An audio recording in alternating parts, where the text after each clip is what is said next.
Welcome to our channel Bright Idea, where we explore new things, share wisdom, and learn creativity.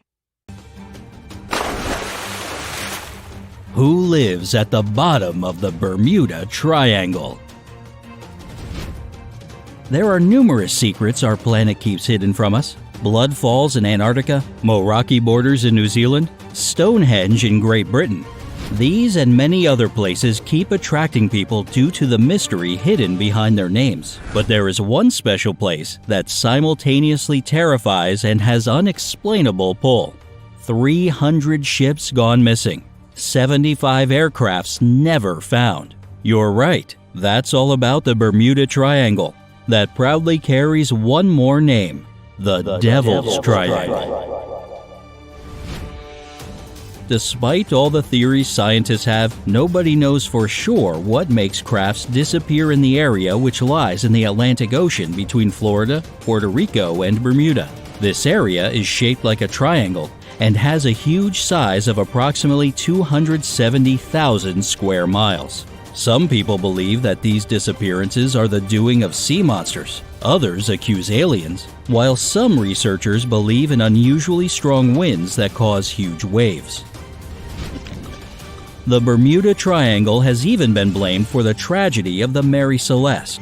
The ship found adrift in the ocean years after it went missing. There wasn't a single crew member or passenger on board, nor dead or alive. Many believe that the ship got into the trap being prepared by the mysterious triangle. The most well-known example of ships disappearing in that area was the USS Cyclops, an American ironclad steamer with 309 crew members on board. On the 4th of March 1918, the ship sailed toward the Bermuda Triangle with the purpose of supplying the American fleet with fuel. It vanished without any trace on a calm day, and the wreckage is still not found. 5 torpedo bombers and a flying boat in 1945, a cargo ship Constellation in 1943, a cargo ship El Faro in 2015. All of them and many more have been lost in the deep waters of the Devil's Triangle. Due to the notorious fame of the area, not so many people have visited. Although cruise ships sail through this region pretty often, as well as private and commercial planes which fly over it every day, few people are aware of what the life is like at the bottom of the Bermuda Triangle. Would you like to know? Here's just some of the shocking creatures that inhabit the water in this area. Dragonfish. These creatures live at the staggering depth of 5,000 to 7,000 feet. This fish looks quite terrifying, with its black coloring and the light it produces on its own. Unlike other deep-water inhabitants, dragonfish produces light in the infrared range, while the blue and green range is what other fish stick to. This ability gives the dragonfish a great advantage. It provides itself with light that other species just can't perceive.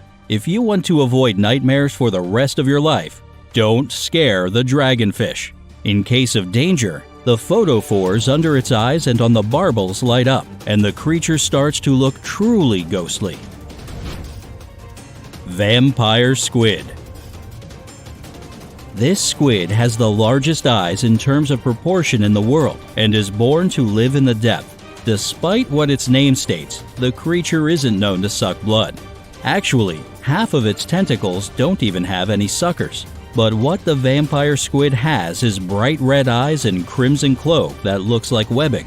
At the same time, if the lighting changes, their eyes may seem blue while their body will become black. These animals are also covered with photophores, which distract predators and lure prey.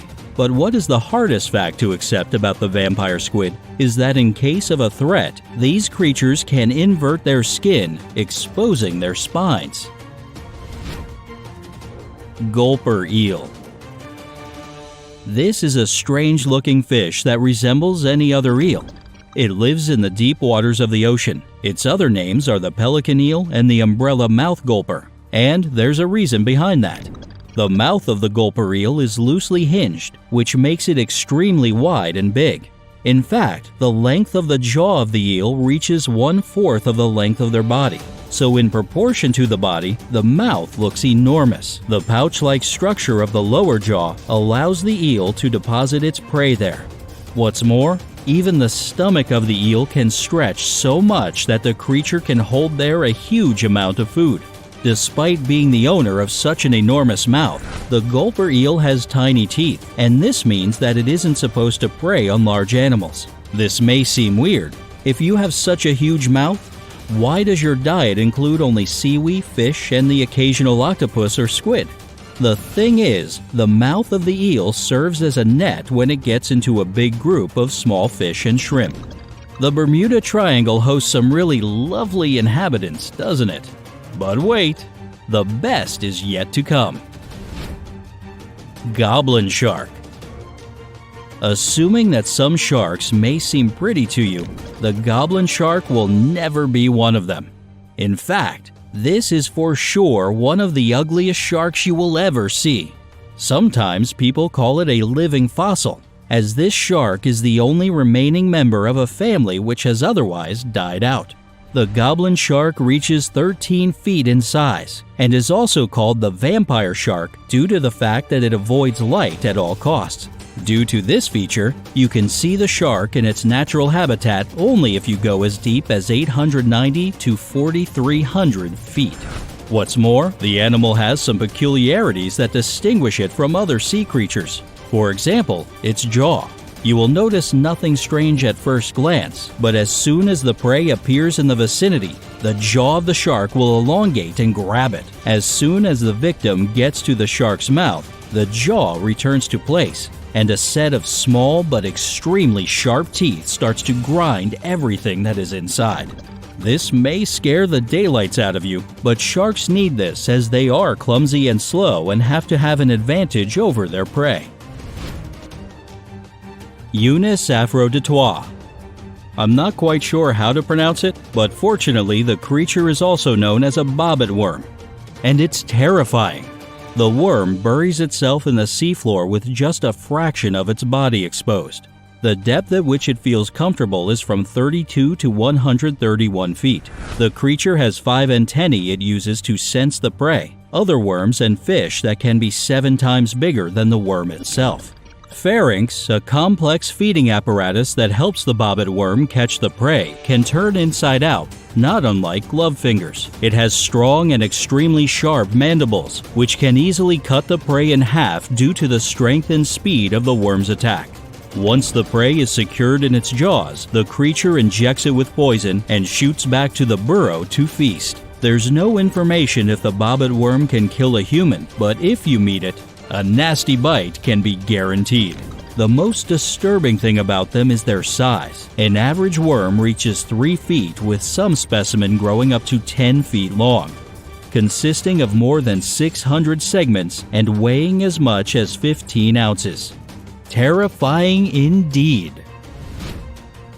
However, these are just some of the creatures that lurk in the depths of the Bermuda Triangle. Who knows what other unbelievable horror movie beasts we can meet there? Thanks for watching Bright Idea Channel. Please like, share, subscribe. Comment what you liked in this video.